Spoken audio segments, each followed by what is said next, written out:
அல்ஹம்துலில்லாஹி ரப்பில் ஆலமீன். அல்லாஹும்ம ஸல்லி அலா சய்யிதினா முஹம்மதின் அல்லாஹும்ம ஸல்லி அலைஹி வஸல்லிம். கண்ணியத்திற்குரிய சகோதரர்களே, பெரியோர்களே, திருக்குரானில் பெயர் சொல்லப்பட்ட நபிமார்கள் என்கின்ற இந்த நபிமார்களின் வரலாற்று தொடரிலே இன்றைக்கு நாம் பார்க்கக்கூடிய நபி ஹதரத் சையதுனா சாலிஹ் அலைஹிஸ்ஸலாம். நேற்று யாரை பார்த்தோம்? ஹூத் நபி அலைஹிஸ்ஸலாம். மாஷா அல்லாஹ், எல்லாம் அப்டேட்டாக இருக்கிறீங்க. அவங்க எந்த சமுதாயத்துக்கு அனுப்பப்பட்டாங்க? ஆதுன்ற சமுதாயம். குட். இன்னைக்கு நம்ம பார்க்கக்கூடியது சாலிஹ் என்கின்ற நபி. அவர்கள் எந்த சமுதாயத்திற்கு அனுப்பப்பட்டார்கள், அந்த வரலாற்றில் நமக்கான பாடம் என்ன என்பதை பற்றி பார்க்க போகிறோம். சாலிஹ் அலைஹிஸ்ஸலாம், அல்லாஹ் அல் குரானிலே இவர்களின் வரலாற்றை பல்வேறு அத்தியாயங்களிலே சொல்கிறான். சூரத்துல் அம்பியாவிலே வருகிறது, சூரத்துல் ஹூதிலே வருகிறது, இன்னும் சில அத்தியாயங்களிலே வருகிறது. இவர்கள் அனுப்பப்பட்ட சமூகம் எந்த சமூகத்திற்கு என்றால் சமூது என்று ஒரு கூட்டம். அந்த சமூது என்ற கூட்டத்திற்கு தான் இவர்கள் நபியாக அனுப்பப்பட்டார்கள். இவங்க வாழ்ந்த இடம் எது அப்படின்னா, இன்னைக்கு சவுதி அரேபியாவில் எப்படி மக்கா, ஜித்தா, மதீனா இதெல்லாம் ஒரு ஏரியாவோ ஒரு பெரிய சிட்டியோ, அதே மாதிரி ஒரு சிட்டி தான் தபூக். தபூக்குன்றது ஒரு பெரிய சிட்டி. அந்த தபூக்குக்கு பக்கத்தில் இருக்கக்கூடிய ஒரு பகுதியில் தான் இந்த மக்கள், இந்த சமூது என்ற கூட்டம் வாழ்ந்து வந்தார்கள். உங்களுக்கெல்லாம் தெரியும், ரசூலுல்லாவுடைய போர்க்களத்தினுடைய வரலாற்றிலே தபூக் என்ற ஒரு யுத்தம் இருக்குது. அந்த இடத்துல வச்சு நடந்ததுனால அந்த யுத்தத்துக்கு பேர் தபூக் யுத்தம்.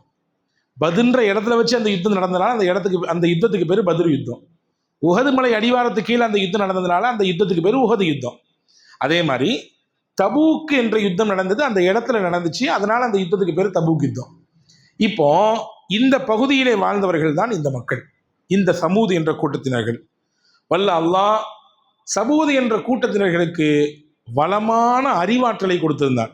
நேற்றைய தினம் பார்த்தோம், ஆது கூட்டத்திற்கு நல்ல பலம், பலசாலிகள், நல்ல உடல் திலகாத்திரமானவங்க.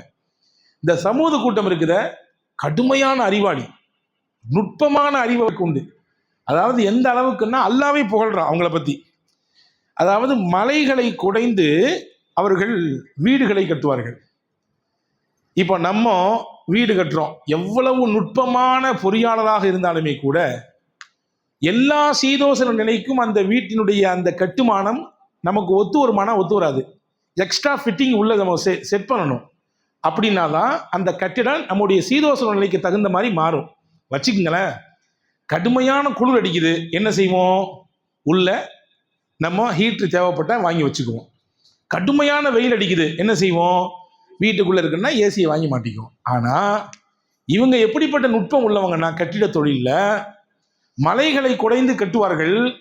அந்த மலையினுடைய அந்த கட்டுமானப்பட்ட அந்த வீடு எப்படி தெரியுமா இருக்கும்? அதனுடைய இயற்கை, அதனுடைய அமைப்பு, குளிர் காலத்துக்கு தக்கவாறு அந்த இடம் சூடாக மாறிடும், வெயில் காலத்துக்கு தக்கவாறு அந்த இடம் அப்படி குளிராக மாறிடும்.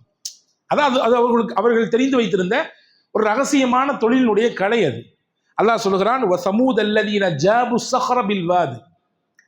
தங்களுடைய நுட்பத்தால், அறிவால், ஆற்றலால் மலைகளை குடைந்து அவர்கள் வீடு கட்டினார்கள் என்று அல்லாஹ் சொல்கிறான். அவர்கள் ஈமான் கொள்ளவில்லை. சமூது என்ற கூட்டத்தினர்கள் சாலிஹ் அலைஹிஸ்ஸலாம் ஈமான் கொள்ள ஏத்துக்கல.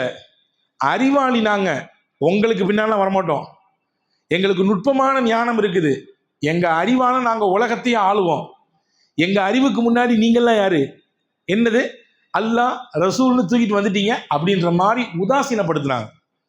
உதாசீனப்படுத்த மட்டும் செய்யல, சொல்லாலையும் செயலாலையும் ஹஜ்ரத் சாலிஹ் அலைஹிஸ்ஸலாமை ரொம்ப துன்புறுத்தினாங்க. ஒரு கட்டத்தில் சாலிஹ் அலைஹிஸ்ஸலாமை கொலை செய்யணும்னு நினைச்சாங்க, திட்டம் போட்டாங்க. அல்லாஹ்வினுடைய அத்தாட்சிகளை நேரடியாக பார்த்த சமுதாயம் சமூது கூட்டம். என்ன அத்தாட்சின்னு சொல்றேன் பின்னாடி. அந்த அத்தாட்சிகளை பார்த்ததுக்கு பின்னாடியும் கூட அவங்களுக்கு மனசுல துளியளவும் இறை நம்பிக்கை வரவில்லை. பெரும் பகுதியினருக்கு சாலிஹ் அலைஹிஸ்ஸலாமை ஏத்துக்கிட்டாங்களா அந்த கூட்டம்னா ஒரு சின்ன கூட்டம் ஏத்துக்குச்சு. ஆனா பெருங்கொண்ட கூட்டம் அத்தாட்சியை நேரடியாக பார்த்ததுக்கு பின்னாடியும் அவங்க ஈமானை ஏற்றுக்கொள்ளவில்லை. அல்லாஹ் அந்த மக்களை பார்த்தான் சொல்றான், வதுகுரு அலா அல்லாஹி வலா தஅஸவு ஃபில் அர்தி முஃப்ஸிதீன். உங்கள் மீது அல்லாஹாகிய நான் எவ்வளவு அருள்மழையை பொழிந்திருக்கிறேன், அதையெல்லாம் நினைச்சு பாருங்க. நீங்க பூமியில குழப்பத்தையும் ஃபித்னாக்களையும் பிரச்சனைகளையும் ஏற்படுத்தாதீங்க. ஒத்தன் ஹிதூன மினல் ஜிபாலி புயூத்தன் ஃபாரிஹின். அல்லாஹ் பாராட்டுறான் பாருங்க. நீங்க மலைகளை குடைந்து எவ்வளவு திறமையாக வீடுகள்லாம் கட்டுறீங்க, எவ்வளவு பெரிய ஆற்றல். இந்த அறிவையும் இந்த நுட்பத்தையும் தந்தது யார்? நான் தான் தந்தேன். இந்த அறிவையும் இந்த நுணுக்கத்தையும் தந்தது யார்? நான் கொடுத்த உனக்கு. அதனால இதையெல்லாம் நினைச்சு பார்த்து என் பக்கம் நெருங்கு என்று அல்லாஹ் உத்தரவு கொடுத்தான் சாலிஹ் அலைஹிஸ்ஸலாம் வழியாக. ஆனா அவங்க மண்டையில ஏறல. பொதுவாகவே அவர்களினுடைய அறிவின் மீது அவர்கள் அந்த நம்பிக்கையை வச்சதுனால உலகம்தான் எல்லாம், உலகத்தை விட்டா வேற கதி கிடையாது, இங்கேயே எல்லாத்தையும் மொத்தமா அனுபவிச்சிடணும், மொத்த இன்பத்தையும் இங்க கண்டறணும் அப்படின்றது மீது தீராத காதல் உள்ளவரா இருந்தாங்க. உலகத்தின் மீது கடுமையான மோகம், உச்சபட்சமான மோகம். அல்லாஹ் அவர்களை பற்றி பேசுகிறான். அத்தத்துரகூன ஃபீமா ஹாஹுனா ஆமினீன் ஃபீ ஜன்னாத்தி வஉயூன் வஸுரூஇன் வநഖலின் தல்உஹா ஹதீம். 26வது அத்தியாயத்தில் நீங்க இந்த வசனங்களை அப்படி படித்து பாருங்கள் வீட்டுக்கு போனா. 146 47 துவங்கி கிட்டத்தட்ட ஒரு 5-6 வசனங்கள் அல்லாஹ் பேசுகிறான் அவர்களிடத்திலே. நீங்க என்ன இங்க மொத்தமா இருந்துட போறீங்களா? அந்த உலகத்திலேயே தோட்டம் துறவுகள்ல, உங்களுக்கு இருக்கக்கூடிய மாடி வீடுகள்ல, கட்டிடங்கள்ல அப்படியே லைத்து போய் சொக்கி போய் உட்கார்ந்துருக்கீங்களப்பா. இங்கே தான் உலகம் நினைச்சு நீங்க மொத்தமா இருக்க முடியுமா? என்ன கிடையாது. நீங்க ஒரு நாள் கண்டிப்பா இங்க என் பக்கம் வரதான் செய்யணும். அதனால இதுலயே மூழ்கிறாதீங்க, கொஞ்சம் கவனத்தை திருப்பி என் பக்கம் வாங்கப்பான்ற மாதிரி எல்லாம் அறைகோள் விட்டான். ஆனா அவங்களுடைய செவி புலன்ல ஏறல. பொதுவாகவே மனிதர்களுக்கு உலகத்தின் மீது காதலும் மோகமும் கூடிவிட்டால் பல நேரங்களில் அந்த மோகமும் காதலும் அல்லாஹ்வை மறக்கடித்து விடும். எனவே தான் நபிகள் ஸல்லல்லாஹு அலைஹி வஸல்லம் அந்த அல்லாஹ்வை மறக்கடிக்காத விதத்துல உங்களுடைய உலகத்தினுடைய தொடர்பை நீங்க வச்சுக்கங்கன்னு சொல்லி கொடுத்தாங்க. இமாம் ஜலாலுத்தீன் ரூமி ரஹ்மத்துல்லாஹ் ரொம்ப பெரிய அறிவாளி. நம்ம லைப்ரரியில் அவங்களுடைய புத்தகம் இருக்குது, மஸ்னவி ஷரீஃப் என்று அவர்கள் எழுதியிருக்கக்கூடிய உலக புகழ்பெற்ற நூல். அது உலக புகழ்பெற்ற நூல். நீங்க ஐரோப்பியால போய் இறங்கி மஸ்னவி கேட்டாலும் பேசுறதுக்கு அங்கே ஆள் இருக்குது. அவருடைய புத்தகம் இங்க நம்முடைய லைப்ரரியில் இருக்குது. இமாம் ரூமி ரஹ்மத்துல்லாஹ் சொல்றாங்க, ஒரு மனிதன் ஓடி வர்றான், அவனை ஒரு பெருங்கொண்ட சிங்கம் துரத்துது. உயிர் பயத்துல கையில பிடிச்சிட்டு உயிரை ஓடுறான் ஓட்டம். ஒரு கட்டத்துல திடீர்னு கால் தடுக்கி ஒரு பெரிய பள்ளத்துக்குள்ள உளுந்துடுறான். உளுந்தவன் எப்படியோ எதையோ ஒரு மரத்தினுடைய கிளையை பிடித்து தொத்தி கொள்கிறான். அந்த கிளையை விட்டா கீழே விழ வேண்டியதுதான். கிளையை பிடிச்சு தொத்திக்கிட்டு இருக்கிறான், கீழே என்ன இருக்குன்னு தெரியாது. அந்த கிளையில ஒரு கயிறு இருக்கு, அந்த கயித்தை இறுக்கமா பிடிச்சுக்கிறான்.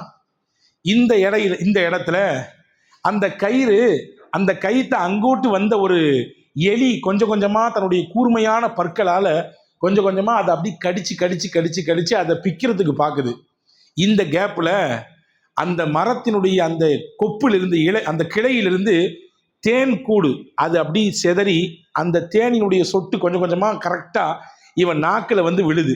இமாம் ரூமி சொல்றாங்க, இந்த நேரத்திலே இவ்வளவு நெருக்கடிகள் அவனை சூழ்ந்திருக்கக்கூடிய இந்த நேரத்துல அவன் நாக்கில் சொட்டக்கூடிய தேனை அப்படியே சுவைத்து இதுல சொக்கி இருந்தா இவனை பார்த்து நீ என்ன சொல்லுவேன்னு கேட்குறாங்க.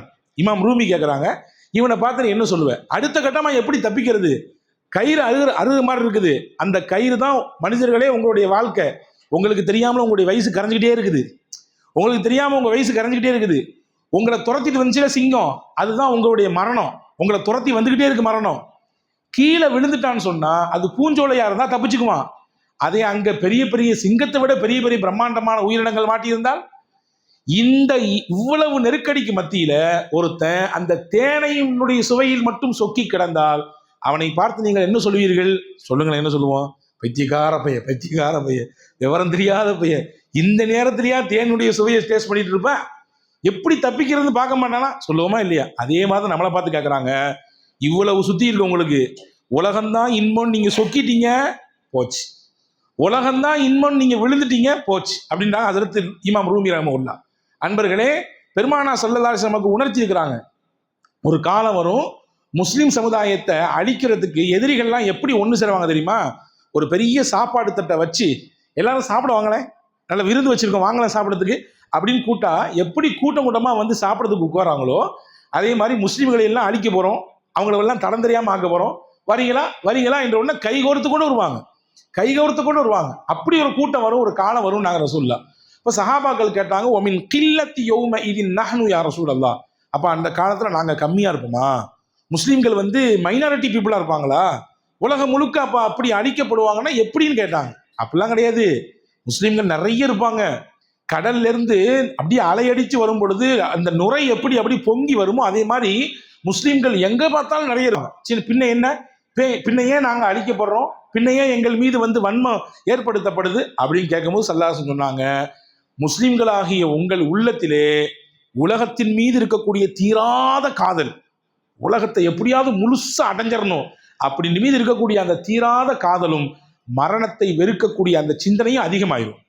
இந்த ரெண்டும் கூடுதனால உங்களுடைய உள்ளத்தில் இருக்கக்கூடிய ஈமானுடைய வலிமையை அல்லாஹ் கொஞ்சம் அப்படி குறைச்சிருவான்.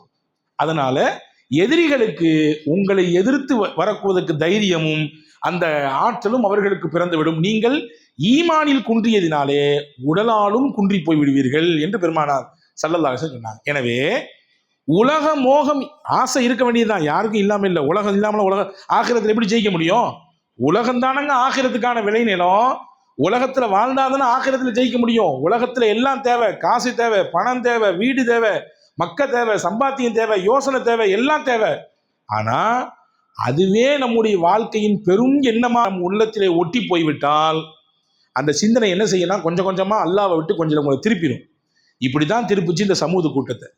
அறிவின் மீது நம்மளை விட பெரிய அறிவாளியார், நமக்கு எவ்வளவு பெரிய தொழில்நுட்பம் தெரியுது, எவ்வளவு பெரிய ஆளா இருக்கும் நினைச்சு நினைச்சு நினைச்சு கடைசியில நன்மையை சொல்ல வந்த சாலிஹ் நபிக்கு ஆப்போசிட்டா மாறி போயிட்டான். ஒரு கட்டத்துல சாலிஹ் அலைஹிஸ்ஸலாம் அந்த கூட்டம் மொத்தமா இருக்கக்கூடிய இடத்துல போய், நான் உங்கள்கிட்ட பல வருஷமா இதை பத்தி பேசிட்டு இருக்கிறேன், மறுபடியும் சொல்றேன், நான் சலிச்சே போயிட மாட்டேன்.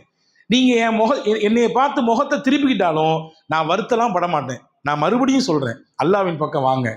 நீங்க இந்த உலகம்தான் உண்மை நம்பி நீங்க ஏமாந்து போயிடாதீங்க. இதையெல்லாம் விட பிரம்மாண்டமான ஒன்று நாளைக்கு மறுமையில உங்களுக்கு இருக்குது, அல்லாஹ்வுக்கு முன்னாடி இருக்குது. அதனால அல்லாஹ்வின் பக்கம் வாங்க, அல்லாஹ் தான் ஒருவன், நான் அவனுடைய நபி, இறை தூதர் அப்படின்னு சொன்னாங்க. உடனே அங்கிருந்து ஒருத்தர் எந்திரிச்சான். ஒரு கூட்டமா கேட்டாங்க, சரி நீங்க நபிதான்றதுக்கு என்ன ஆதாரம்? நீங்க நபிதான் எங்களுக்கு இப்பவே கரண்ட்ல ஒரு ஆதாரத்தை காமிக்கணும். என்ன காமிக்கணும்னு கேட்டாங்க சாலிஹ் அலைஹிஸ்ஸலாம். அந்த கூட்டம் அப்படி ஒரு பெரிய பாறாங்கல்ல காட்டுச்சு, ஒரு பெரிய மலையை காட்டியது. அந்த இருக்கிற மலை, அந்த மலை இப்ப எங்க கண்ணுக்கு முன்னாடி வெடிக்கணும். சரி, வெடிச்சா மட்டும் பட்டாரு, அதுல இருந்து ஒரு பெரிய ஒட்டகம் வரணும் வெளியில. என்னடா இது, குட்டி போடணும்னா வயிற்றுல இருந்து தான் வரும் குட்டி.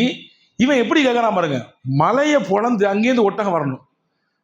அவனுக்கு கண்டிஷனை பாருங்க எப்படிலாம் வைக்கிறாங்க. அது சாதாரண ஒட்டகமா இருக்கக்கூடாது, நல்ல பெரிய நீளமான ஒட்டகமா இருக்கணும். சரி, அது மட்டும் பத்தாது, அது கர்ப்பிணி ஒட்டகமா இருக்கணும். அடுத்த கண்டிஷன், அந்த ஒட்டகம் கர்ப்பிணியா இருக்கணும், நிறமாச கர்ப்பிணியா இருக்கணும். சரி, அது மட்டும் பத்தாது, வெளியே வந்த உடனே குட்டி போடணும். அந்த ஒட்டகம் வெளியே வந்த உடனே குட்டி போடணும். சரி, அடுத்து வேற என்ன சொல்லு, குட்டி போட்டா பத்தாது, எங்க எல்லாத்துக்கும் பால் கொடுக்கணும். ஊரே நாங்க குடிச்சாலும் கூட அந்த பால் வத்தாம இருக்கணும் அப்படி சொன்னான். இம்புட்டு கண்டிஷன் போட்டான். அதில் சாலிஹ் அலைஹிஸ்ஸலாம் அல்லாஹ்வின் தூதராச்சே, நபி ஆச்சே, அல்லாஹ்விடத்துல பேசினா உடனடியா பதில் கிடைக்குமே, கிரேட்ல உள்ள ஆள்றா அவங்க.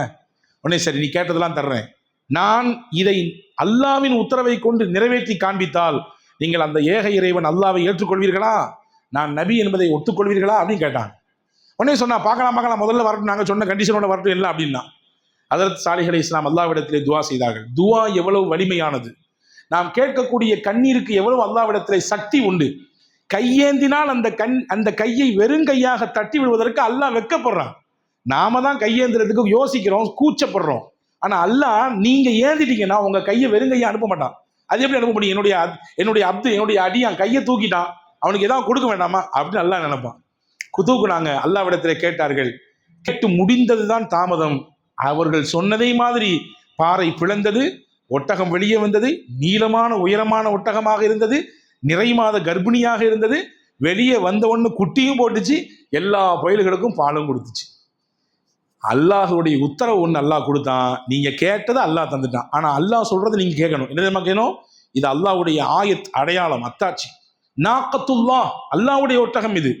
வலா தமஸ்ஸூஹா பிஸூஇன், இதுக்கு எந்த கஷ்டத்தையும் கொடுக்கக்கூடாது, நீங்க இதற்கு எந்த விதமான நோவையும் தொந்தரவையும் தரக்கூடாது. அப்படி ஏதாவது இதை நீங்க சீண்டிட்டீங்கன்னு சொன்னா அல்லாஹ்வுடைய வேதனையை பார்க்க வேண்டியது வரும், அல்லாஹ்வுடைய வேதனை இங்க பார்க்க வேண்டியது வரும் அப்படின்னு சொன்னாங்க. அன்பர்களே, பொதுவாகவே மனிதனுடைய இயல்பா என்னவா தெரியல, செய்யக்கூடாதுன்னா செய்வான் இல்லையா?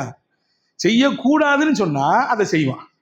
அதுல இந்த பயிலுக ரொம்ப குசும்புக்கார பயிலுக, அறிவாளின்னு சொல்லி தன்னைத்தானே நினைச்சு பீத்திக்கிட்டு இருக்கக்கூடிய ஆட்கள். அது என்ன அவரு சொல்றது, நம்ம என்ன கேட்கறது அப்படின்ற மாதிரியான மைண்ட் செட் அவங்களுக்கு வந்து போச்சு. இந்த அத்தாட்சியை பார்த்த உடனே ஒரு பெரிய கூட்டம் ஈமான் கொண்டுச்சு, சாலிஹ் இஸ்லாம் ஈமான் கொண்டுச்சு. ஆனா அப்பவும் கூட சில பேர் மறுத்துத்தான் பேசினார்கள். அல்லாஹ்வுடைய அத்தாட்சின்னு சொன்னாங்க.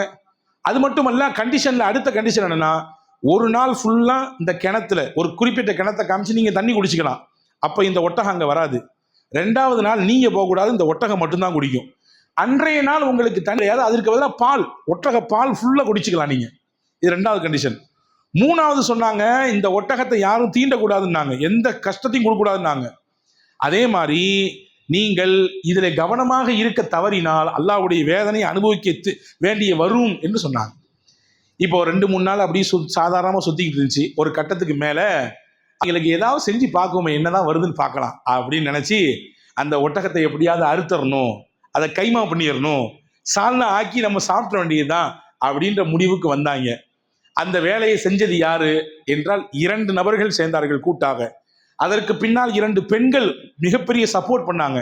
யார் இந்த ஒட்டகத்தை அறுக்கிறாங்களோ கொல்றாங்களோ, என் பிள்ளையில எந்த பொண்ணையும் அந்த பையன் கேட்கறானோ கொடுத்துருவேன்.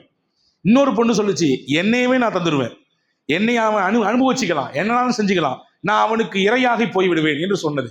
இதன் மீது ஆசைப்பட்டு 2 இளைஞர்கள் முன் வந்தார்கள். அந்த 2 இளைஞர்களோடு சேர்ந்து இன்னும் ஒரு 7 பேர் சேர்ந்தாங்க. மொத்தம் 9 பேர். 9 பேருமா சேர்ந்து ஒட்டகத்தை முதலில் கல்லை விட்டு எறிந்தார்கள், அடித்து காயப்படுத்தி பார்த்தார்கள். ஒரு கட்டத்திலே அந்த ஒட்டகத்தை அப்படியே காலில் முதலில் குத்தி கிழித்து, அதற்கு பிறகு கழுத்தை துண்டாக வெட்டி கொஞ்சம் கொஞ்சமாக அப்படி எலும்பெலும்பாக கட் பண்ணி போட்டு விட்டாங்க. அப்படியே கட் பண்ணி போட்டாங்க. இது புள்ள வேற பெத்திருந்துச்சா, குட்டி கண்ணு முன்னாடி நடக்குது. இது பிறந்த புள்ளைக்கு முன்னாடி இது நடக்குது. அந்த குட்டி பார்க்குது. இதை பார்த்து ஒரு மலைக்கு மேலே ஏறிச்சான். ஏறி 3 தடவை சத்தம் போட்டுச்சான். 3 தடவை சத்தம் போட்டுச்சான். அந்த சத்தத்தை ஊர் மக்கள் மொத்தமும் கேட்டாங்களாம், சாலிஹ் இஸ்லாமும் கேட்டாங்களாம். கேட்ட மாத்திரத்திலேயே சாலிஹ் இஸ்லாம் கண்ணீர் விட்டு அழ ஆரம்பிச்சாங்க. அந்த குட்டியையும் கொன்றணும்னு நினைச்சு பின்னாடியே ஓடினா. அல்லாஹ்வுடைய நாட்டம், அந்த குட்டியை அல்லாஹ் அந்த மலையோடு சேர்த்து மொத்தமாக உயர்த்தி விட்டான். அவங்க கண்ணுக்கு படாத அளவுக்கு உயர்த்திட்டான். சாலிஹ் இஸ்லாம் சொன்னாங்க, நான் உத்தரவு கொடுத்தேன், அல்லாஹ்வுடைய கட்டளைன்னு சொன்னேன், இப்ப நீங்க மீறி போட்டீங்க. 3 தடவை அது கத்தி விட்டு போயிருக்கிறது. அதற்கு என்ன தெரியுமா அடையாளம்? இன்னும் உங்களுக்கு 3 நாள் தான் கெடுன்னு அடையாளம். 3 நாள் தான் உங்களுக்கு கெடு. நீங்க கவனமா இருங்க. அல்லாஹ்வுடைய தண்டனையை நீங்க பார்க்க போறீங்க. காரணம் என்னன்னா, அல்லாஹ்வுடைய அத்தாட்சியை நீங்க கை வச்சுட்டீங்க, அறுத்துட்டீங்க. அது மட்டுமல்ல, நீங்க ஏன்ட்ட முடிஞ்சா வேதனையை கொண்டு வா பார்க்கலாம் அப்படின்னு என்ற சவால் வேற விடுறீங்க. என் கண்ணுக்கு முன்னாடி உங்க எல்லாத்துக்கும் முன்னாடி அல்லாஹ்வுடைய அத்தாட்சியை காமிச்சிருக்கேன், ஆனா ஏத்துக்க மறுத்துட்டீங்க. இப்போ அல்லாஹ் உங்களுக்கு கெடு வச்சுதான், தமத்தஉ ஃபீ தாரிக்கும் ஸலாஸத அய்யாம் ذلك وعد غير مكتوب. உங்களுக்கு 3 நாள் உலகத்துல என்ன நாளும் சுகம் பெற்றிருக்குங்க. 4வது நாள் நீங்க உலகத்தில் இருக்க மாட்டீங்க.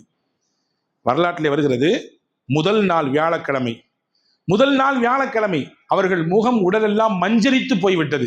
அவங்க பேசிக்கிட்டாங்களாம், முதல் நாள் தானே முடிஞ்சிருச்சு, பார்க்கும் என்ன வருதுன்னு. அதாவது ஒரு எல்லை மீறி பேசினார்கள், என்ன வருதுன்னு பார்க்கலாம். 2வது நாள் மஞ்சளாக இருந்த முகம் சிகப்பாக மாறியது. அப்போ சொன்னாங்களா 2 நாள் முடிஞ்சு, சாலிஹே 2 நாள் முடிஞ்சிருச்சு. 3வது நாள் சிகப்பாக இருந்த முகம் கருப்பாக மாறியது. 3 நாள் முடிஞ்சிருச்சு. வியாழன், வெள்ளி, சனி, ஞாயிற்றுக்கிழமை காலையில் என்ன செஞ்சாங்களாம், வரலாற்றில் எழுதியிருக்காங்க, புது ட்ரெஸ் போட்டாங்களாம். யாரு? அந்த சமூக கூட்டம் புது ட்ரெஸ் போட்டு நல்ல அத்தர்லாம் எடுத்து பூசிட்டாங்களாம். என்ன வருதுன்னு பார்க்கலாம், என்ன வேதனை வருதுன்னு, எவ்வளவு தெனாவட்டுன்னு பாருங்க, எவ்வளவு எல்லை மீறி ஒரு நபியை துன்புறுத்தல் என்று பாருங்கள். இப்படி அத்தரை போட்டு வீட்டு வாசல்ல எல்லாம் நின்னாங்களாம், என்ன வருதுன்னு பார்த்துக்கலான்னு சொல்லி. அதில் சாலிஹ் இஸ்லாமையும் அவர்களை ஏற்றுக்கொண்ட மக்களை மட்டும் அல்லாஹ் இந்த இடத்துல நீங்கள் ஓரம் போய் விடுங்கள் என்று அல்லாஹ் உத்தரவு கொடுத்தான். அவர்களை கூட்டிக் கொண்டு போனார்கள். சமூது கூட்டத்தை அல்லாஹ் அழித்தான். எப்படி அழித்தான்? ஆது கூட்டத்திற்கு பெருங்கொண்ட காற்றை வீச செய்தான். சமூது கூட்டத்திற்கான அழிவு எப்படி தெரியுமா? சத்தம் தான், வேற ஒண்ணும் இல்லை. ஒரு பெரிய சத்தம் வந்துச்சு, வானத்திலிருந்து வந்துச்சு, பூமியிலிருந்து வந்துச்சு.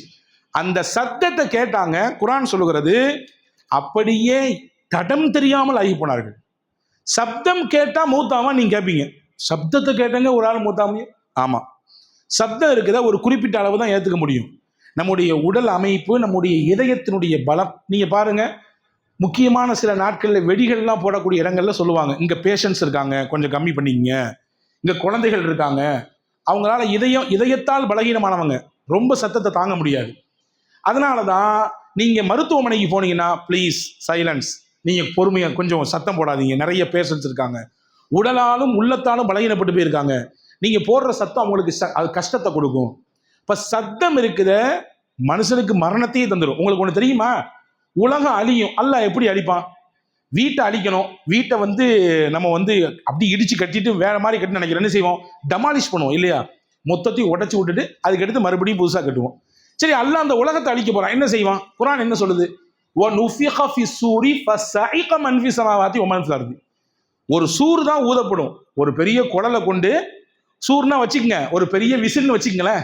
ஐயோ, விசில் வேற இப்ப சொல்லக்கூடாது, அது வேற மாதிரி கதையா போயிடும். சங்குன்னு வச்சுக்கோங்க, ஒரு சங்கு ஊதப்படும். அந்த சங்க ஊதின உடனே எல்லாரும் அப்படி கீழே விழுந்துருவாங்க, அப்படி மரணப்பட்டு போயிடுவாங்க, உலகமே அழிந்து விடும். அல்லாஹ் அடுத்து சொல்றான், அடுத்த சங்க அல்லாஹ் ஊதுவான், விழுந்ததெல்லாம் எந்திரிச்சிருவாங்க. அப்போ சத்தத்தால் ஒருவரை வீழ்த்த முடியும். எனவேதான் நம்முடைய காதும் சரி, நம்முடைய உள்ளமும் சரி, ஒரு குறிப்பிட்ட டெசிபிலுக்கு மேல கேட்க முடியாது. அந்த அமைப்புல தான் அல்லாஹ் வச்சிருக்கிறான். உங்களுக்கு ஒன்று தெரியுமா? அல்லாஹ் குர்ஆன்ல சொல்றான், இன்ன குர்ஆனிலே ஒரு வசனம் இருக்கிறது, இன்ன அன்கல் அஸ்வாத்தில சவுத்துல் ஹமீர்.